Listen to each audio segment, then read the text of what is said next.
15장 하나님의 본성적 사역과 비상한 사역. 여기에서부터는 구약 성경을 살펴보기로 하자. 지금까지 신약 성경을 중심으로 그리스도의 마음과 성부 하나님의 마음을 살펴보았다.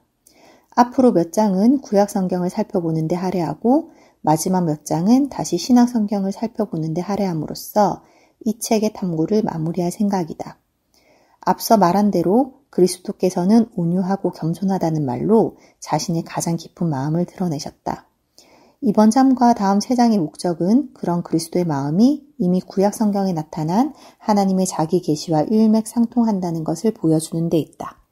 예수님은 하나님의 실체를 더 분명하게 드러내셨지만 그 내용은 근본적으로 새로운 것이 아니다. 복음서는 구약 성경에 대한 이해를 토대로 우리에게 겸손한 구원자를 보여준다. 성육하신 성자께서는 하나님의 실체에 관한 우리의 이해를 전혀 새로운 방향으로 이끌지 않으신다. 그분은 단지 하나님이 수천 년에 걸쳐 자기 백성에게 깨우쳐 주려고 애쓰셨던 것을 전례 없는 차원에서 더욱 생생하게 드러내 보이셨을 뿐이다. 칼빈이 지적한 대로 구약 성경은 하나님에 관한 그림자적인 계시, 곧 참되지만 어둑어둑한 계시를 보여준다. 구약 성경에 나타난 하나님의 마음을 살펴볼 수 있는 가장 좋은 출발점 가운데 하나는 예레미야에가서 3장이다. 문학적인 복잡성과 심원한 감정을 예레미야에가서만큼 잘 결합시킨 책은 구약 성경에서 다시 찾아보기 어렵다. 에가서의 저자는 BC 587년에 예루살렘이 바벨론에 의해 멸망한 것과 그로 인해 발생한 기아와 죽음과 절망의 공포를 슬퍼하며 마음을 쏟아냈다. 그는 극도로 세심한 문학적 주의를 기울여 아름답게 구성한 5편의 시를 통해 자신의 심정을 토로했다. 영어 성경에서 시의 구조를 살펴보면 이런 사실을 쉽게 알 수 있다. 장수와 절수는 예레미야에가서가 저술되고 나서 수세기가 흐른 후에야 비로소 덧붙여졌지만 현대 성경에 수록된 형식은 예레미야에가서가 그런 식으로 나누어져 있다는 사실을 분명하게 보여준다. 예레미야에가서는 모두 5장으로 구성되어 있고 처음 2장과 마지막 2장은 각각 22절로 이루어져 있다. 중간장에 해당하는 3장의 절수는 그것의 3배, 곧 66절이다. 각각의 장마다 주의 깊게 구성된 애가가 수록되어 있다. 이런 예레미야 애가서의 전체적인 구조 안에서 가장 중요한 핵심 구절을 찾는다면 그것은 바로 3장 33절이다. 정확히 중간에 기록되어 있는 이 구절은 예레미야 애가서의 핵심으로 전체 내용을 간략하게 요약한다. 이 구절의 내용은 무엇일까? 이 구절은 하나님의 궁극적인 자비와 회복에 대한 확신의 근거를 다음의 신학에서 찾고 있다. 주께서 인생으로 고생하게 하시며 근심하게 하심은 본심이 아니시로다. 이 구절에는 암묵적인 전제와 명시적 진술이 동시에 나타나 있다. 암묵적인 전제는 하나님이 고통을 주시는 분이라는 것이고 명시적 진술은 그것이 그분의 본심이 아니라는 것이다.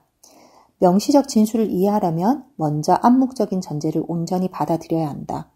하나님이 본심으로 행하시는 사역과 그렇지 않은 사역을 논한다고 해서 그분의 주권적인 통치를 제한하려는 의도는 조금 더 없다. 사실 하나님이 우리의 고난을 주권적으로 감당하신다는 것을 어느 정도 믿느냐에 따라 우리에게 고통을 허락하시는 것이 그분의 본심이 아니라는 것을 알고 위로를 느끼는 정도가 달라진다. 첫째, 좋은 것은 물론 나쁜 것, 예를 들면 다친 발가락, 중상모략하는 친구, 만성적인 목 통증, 우리를 위해 나서지 않고 자기 살 궁리만 하는 상사, 말 안 듣는 자녀, 새벽 2시에 토악질, 극심한 절망 등까지 모든 것을 다스리는 절대적인 신적 주권의 아름다움을 기억해야 한다. 벨직 신앙 고백은 하나님의 섭리를 가르치는 항목에서 만물을 다스리는 하나님의 통치권을 아름답게 묘사했다. 그 내용의 일부를 인용하면 다음과 같다. 이 교리가 우리에게 말로 다 할 수 없는 위로를 짓는 이유는 우리에게 우연히 일어나는 일은 아무것도 없고 모든 것이 하늘에 계신 은혜로운 아버지, 곧 자유로운 관심으로 우리를 지켜보고 모든 피조물을 주권적으로 돌보시는 분의 명령에 따라 일어난다고 가르치기 때문이다. 따라서 우리 아버지의 뜻이 아니면 우리의 머리털 한 올도 빠지지 않고 작은 새도 땅에 떨어질 수 없다. 하나님의 주권을 있는 그대로 보여주는 내용이 예레미야에가서 곳곳에 잘 드러나 있다. 예를 들어 3장만 잠시 훑어봐도 하나님이 친히 이스라엘에 허락하신 두려운 일들을 언급한 구절들이 모두 하나님을 주어로 기술되어 있는 것을 알 수 있다. 그러나 예레미야 애가서의 신학적 핵심 진리를 명시한 구절을 보면 그런 고통을 허락하신 것이 하나님의 본심이 아니라는 것을 알 수 있다. 성경은 예레미야 애가서를 통해 우리에게 하나님의 깊은 내면을 엿볼 수 있는 기회를 제공한다. 모든 일을 작정하고 다스리시는 하나님은 우리의 삶에 고난을 허락하는 것을 기뻐하지 않으신다. 그분이 원하시는 것은 그런 고통을 통해 궁극적인 선을 이루는 것이다. 그것이 그분이 고난을 허락하신 목적이다. 그분은 고난을 허락하는 것을 싫어하신다. 하나님은 우리가 자신의 손길을 통해 느끼는 실제적인 고통과 고뇌로부터 멀찍이 떨어진 채 하늘에서 이것저것을 조종하는 간념적인 힘이 아니시다. 그분은 우리의 삶에 고난을 허락하실 때 자신의 본심을 거스르신다. 물론 이렇게 말한다고 해서 그분의 신적 완전하심에 의문을 제기하려는 의도는 전혀 없다. 하나님은 바벨론 군대가 예루살렘을 무참히 파괴하도록 허락하심으로써 이스라엘의 죄를 징벌하셨다. 그분은 그들이 마땅히 받아야 할 징벌을 내리셨다. 그러나 그분의 가장 깊은 마음은 자비로운 회복에 있었다. 구디는 이런 점을 다음과 같이 설명했다. 나의 형제들이여, 하나님은 의로우시지만 어떤 점에서 보면 그분의 자비가 그분이 행하시는 모든 정의, 곧 보복적 정의의 행위보다 오히려 그분께 더 자연스러운 것이라고 말할 수 있다. 하나님은 그런 정의의 행위를 통해 한 가지 속성을 만족시키신다. 그러나 그런 행위는 그분 자신에게 일종의 폭력을 가하는 요소가 있다. 성경은 이 점을 분명하게 보여준다. 보복적 정의 안에는 하나님 자신을 거스르는 요소가 담겨 있다. 나는 죄인이 죽는 것을 기뻐하지 않는다. 라는 말씀은 그런 일 자체를 기뻐하지 않으신다는 뜻이다. 하나님이 정의의 행동을 하실 때 그것은 단지 그 일 자체를 위해서가 아니라 더 큰 목적을 위해서다. 그분의 마음속에는 항상 행동에 맞서는 무언가가 있다. 그러나 자비를 베푸는 것은 그분의 본성이자 성향을 나타내는 것이다. 그분은 온 마음을 다해 자비를 베풀기를 원하신다. 그분 안에 자비를 거부하려는 생각은 조금도 없다. 자비를 베푸는 행위가 그 자체로 그분을 기쁘게 한다. 그분 안에는 그것을 하기 싫어하는 마음이 조금도 없다. 이것이 예레미야 애가서 3장 33절이 하나님의 징벌을 언급하면서 주께서 인생으로 고생하게 하시며 근심하게 하심은 본심이 아니시도다 라고 말한 이유다. 그러나 예레미야서 32장 41절에서 알 수 있는 대로 자비를 베푸는 일은 하나님이 마음과 정성을 다하여 하시는 일에 해당한다. 이런 이유에서 이사야서 28장 21절은 정의의 행위를 하나님의 비상한 사역이자 기이한 사역으로 일컫는다. 하나님은 자비를 베풀 때, 곧 복을 베풀 때는 마음과 정성을 다하여 기쁨으로 행하신다. 구디는 여기에서 몇 개의 다른 성경 구절을 언급했다. 먼저 하나님은 예레미야서 32장 41절에서의 회복의 사역을 언급하면서 내가 기쁨으로 그들에게 복을 주되 분명히 나의 마음과 정성을 다하여 그들을 이 땅에 심으리라 라고 말씀하셨다. 아울러 이사야서 28장 21절은 하나님이 행하신 심판의 행위를 비상하고 기이한 사역으로 일컬었다. 구디는 이 성경 구절들을 예레미야 애가서 3장 33절과 결합시켜 하나님의 가장 깊은 내면, 곧 그분이 좋아하시는 일이자 그분의 본성에 가장 잘 어울리는 일을 보여주는 성경의 계시를 발견했다.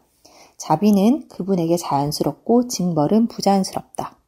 어떤 사람들은 하나님의 마음이 완고하고 쉽게 분노를 느낀다고 생각한다. 그들은 그분의 마음이 차갑고 냉랭하다고 믿는다. 그러나 구약 성경이 묘사하는 하나님의 마음은 그분의 실체에 관한 인간의 그런 본능적 생각을 깨끗하게 불식시킨다. 우리는 여기에서 신중해야 할 필요가 있다. 하나님의 속성은 모두 절대적이다. 예를 들어 하나님이 더 이상 선하지 않으시면 그분은 더 이상 하나님이 되실 수 없다. 신약자들이 말하는 하나님의 단순성이란 마치 파이 조각들이 모두 모여 파이를 이루는 것처럼 그분이 많은 속성들로 이루어진 종합체가 아니라는 의미를 지닌다. 하나님의 속성은 무엇이든 완전하다. 그분은 부분들로 구성되어 있지 않으시다. 하나님은 정의로우시다. 하나님은 진노하신다. 하나님은 선하시다와 같은 속성들은 제각각 무한히 완전하다. 하나님의 마음에 관한 문제와 관련해서도 언뜻 생각하면 성경의 첫 부분에서 복잡성이 느껴진다. 하나님이 세상을 창조하신 뒤에 내렸던 두 가지 중요한 결정은 모두 그분의 마음과 연관되어 있다. 하나는 노아를 제외한 모든 피조물을 멸하신 것이고 다른 하나는 노아의 희생 제사를 받아들여 다시는 홍수로 세상을 심판하지 않겠다고 결정하신 것이다. 이런 점들을 생각하면 하나님의 마음이 심판과 긍휼을 모두 결정한 만큼 복잡한 양상을 띠고 있는 것처럼 보인다. 그러나 그와 동시에 성경의 증언을 자세히 살펴 온전하게 받아들여 또 다른 각도에서 좀 더 깊이 들여다보면 하나님의 마음에서 비롯한 것들 가운데 다른 것보다 그분에게 더 자연스러운 무엇인가가 존재한다는 놀라운 사실을 발견할 수 있다. 하나님의 정의는 확고하다. 그러나 그분의 성향은 어떤가? 그분이 열띤 마음으로 하고 싶어 하시는 일은 무엇일까? 만일 누군가가 내가 예상하지 못했던 행동을 하여 나를 깜짝 놀라게 하면 다시 침착함을 되찾기까지 내게서 어떤 반응이 나올까? 나는 아마 짜증을 낼 가능성이 크다. 그러나 하나님을 예상치 못했던 행동으로 깜짝 놀라게 해드리면 무장 해제된 상태에서 그분은 축복을 쏟아내실 것이다.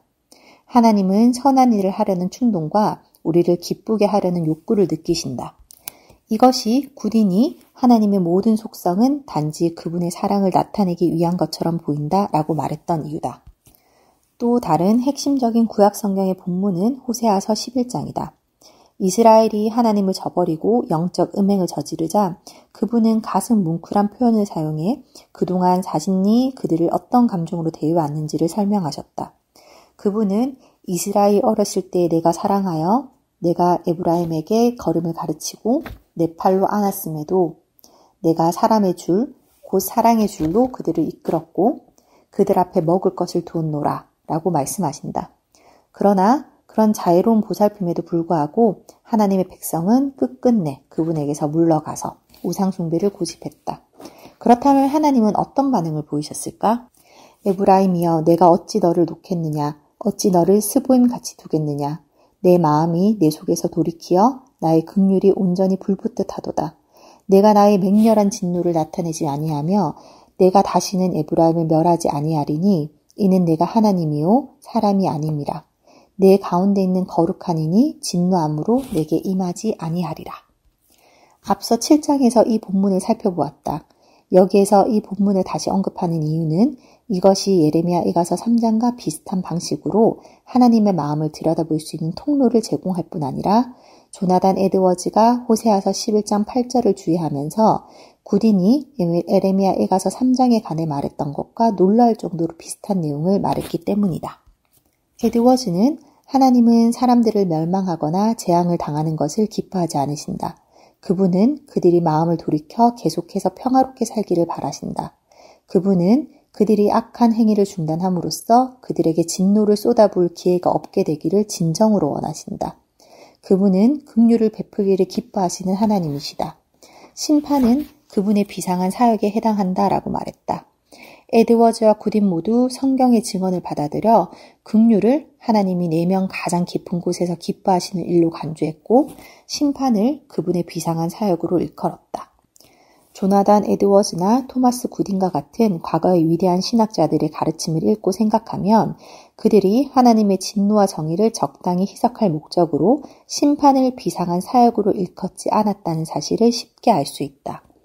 에드워즈는 분노하신 하나님의 손에 붙들린 죄인들이라는 설교로 가장 유명하다. 그의 설교는 하나님의 진노 아래 있는 회개하지 않는 자들의 위태로운 상태를 두려울 정도로 무섭게 묘사했다. 물론 죄인들을 정죄하시는 하나님의 정의와 같은 그의 다른 설교들은 그보다 더 무섭다. 그런데도 그는 하나님은 긍휼을 베푸기를 기뻐하신다. 심판은 그분의 비상한 사역에 해당한다 라고 말했다. 구딘은 1640년에 웨스터민스터 표준 문서가 작성되는 과정에서 다른 어떤 목회자보다 더 자주 일어나서 자신의 견해를 밝혔다. 잘 알다시피 웨스터민스터 표준 문서는 지옥의 존재를 믿고 하나님의 진노를 강조하는 신앙을 진술한 위대한 문서다. 이 문서는 그리스도 밖에서 죽은 자들은 지옥에 던져져 칠흑 같은 어둠 속에서 고통을 당하며 큰 날의 심판이 있을 때까지 갇혀 지낸다 라고 가르친다. 마지막 심판 때에 하나님을 알지 못하고 예수 그리스도의 복음에 복종하지 않은 악인은 영원한 고통에 내던져져 주님 앞에서 떠나 영원히 멸망할 것이다. 이것이 구딘의 신학이었다. 그는 웨스터민스터 표준 문서의 작성에 다른 누구 못지않게 많은 영향을 미쳤다. 구디는 자기가 쓴 책에서 조금도 주저하지 않고 하나님의 진노와 말씀이 사람들을 영원히 고통스럽게 하는 지옥에서 악인들이 가장 격렬한 고통을 겪게 될 것이며 하나님은 회개하지 않고 죄를 고집하는 자들에게 어떻게 격렬한 고통을 줄 수 있는지 알고 계신다라고 말했다. 에드워즈와 구딘의 신학 사상은 감상적이지 않았다. 그들은 하나님의 진노와 영원한 지옥을 확신했고 그것을 열심히 전하고 가르쳤다. 그들은 그런 교리들을 성경에서 발견했다.